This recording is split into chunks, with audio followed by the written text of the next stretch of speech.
This is the Frugal Gardener, and we are just days away from the end of summer. I started my harvest and decided to stop and make this video primarily because I cannot harvest and film at the same time. So I wanted to take this time to show you guys what I have and what I am pulling from out of the ground, and maybe give you a preview of what's coming next.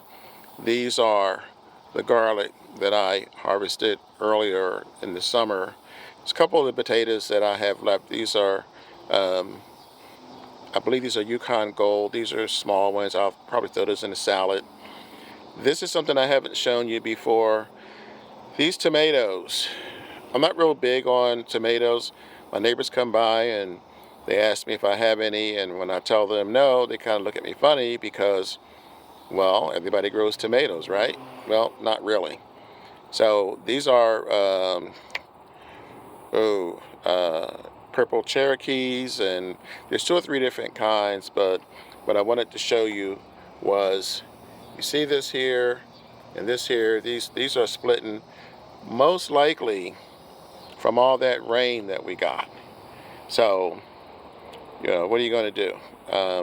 It's not a big deal to me, but I wanted to talk about, these are the carrot tops from my previous video, and I am drying these out. These will be used in soups and stews and for medicinal purposes. But this is what I wanted to talk about. These are some of the beans that I harvested. You can tell if you look at them pretty close out of the sunlight. These leathery ones are not the same as the rest. The ones that I'm really after are the greater northern beans. This is just a handful. This one I just showed you, these are scarlet runner beans in here, and it'll be easy for me to tell the difference because the scarlet runner bean seeds are speckled and purple, and the well, these are white. These are the greater northern beans.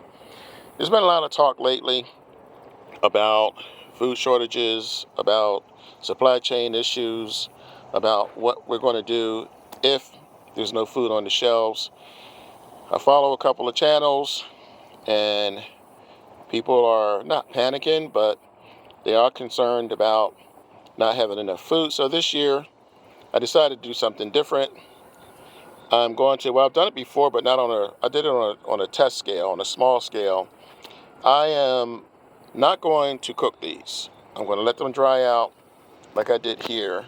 And you can see I didn't get much out of this one, but I just wanted to show you. These are, well, they call them white beans, greater northern beans, and they shake when they dry. Not sure if you can hear that. It's like a baby's rattle. And I'm going to have a bunch of these by the time I'm done.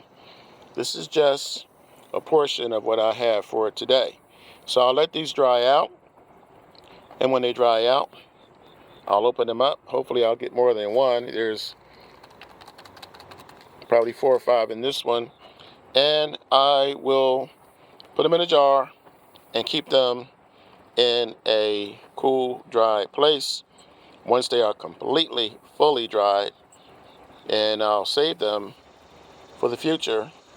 Hopefully I won't need them for emergency purposes, but in case I do, I'll have them. So the other thing that's going on today is this. These are eggplants that my doctor asked me about. Well, the short story is that he and his wife tried growing eggplants, and they're struggling. They had a hard time. Some of mine are not as large as I would like them to be, but I did okay. I'm not sure why this one came out the way it did, but these will be off to him today, and I'm sure he'll be happy when he receives them. I have more. This is a little less than half of what I've grown. Some of the other ones are smaller, and these were starting to overripe. You can tell by the skin shade, it's starting to lose its sheen. So I harvested these. These will go to the doctor. The carrot stems we talked about, everything here we've pretty much covered. I still have more to go. This is my grinder. This grinder is going to be used for some of these carrot tops to turn them into powder. People add them in their health drinks. Again, you can add them into your beverages. You can add them into your soups and stews. There's a couple things you can do with them. So that's where we are right now. I do have a walkthrough coming up, an end of summer video coming up. But here's the deal.